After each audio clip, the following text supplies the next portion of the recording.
আমার পাশে একজন ভদ্রলোক বসে আছেন। ওনাকে দেখে আপনাদেরকে আমি জানি না কেমন মনে হচ্ছে, বাট আমার কাছে মনে হচ্ছে না যে উনি এত বড় একটি অপারেশনের রোগী।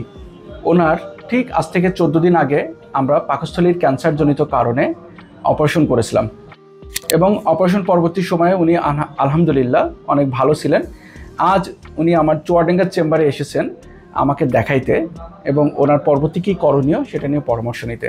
আমি ওনাকে দেখেছি, ওনার অপারেশনের জায়গা খুব ভালো ছিল। আমরা ওনাকে সেলাই খুলে দিয়েছি এবং সেই সাথে আমরা পরবর্তীতে যে কেমোথেরাপি দিব সেই নিয়ে আমরা কিছু আলোচনা করেছি।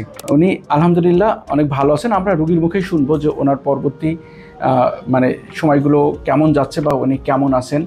মামা, আপনি কেমন বোধ করতেছেন একটু বলেন। আলহামদুলিল্লাহ আমি আগে থেকে অনেক ভালো আছি। অপারেশনকালীন সময় আপনার কোনো অসুবিধা হয়েছে কিনা? না জি না, অপারেশন করার সময় আমার কোনো অসুবিধা হয়নি, আমি টের পাইনি, কোনো অসুবিধা হয়নি, কোনো আল্লাহর রহমত, কোনো দিক থেকে কোনো ঝামেলা হয়নি, অনেক ভালো আছি আল্লাহর রহমত, অনেক।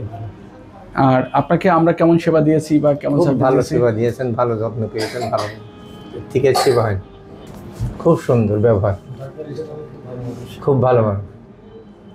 ঠিক আছে মামা, আপনি ভালো থাকেন। হ্যাঁ, আলহামদুলিল্লাহ, দোয়া করে দিবেন। ঠিক আছে, আলহামদুলিল্লাহ, দোয়া করছি আপনি আরো বড় রাখতেন।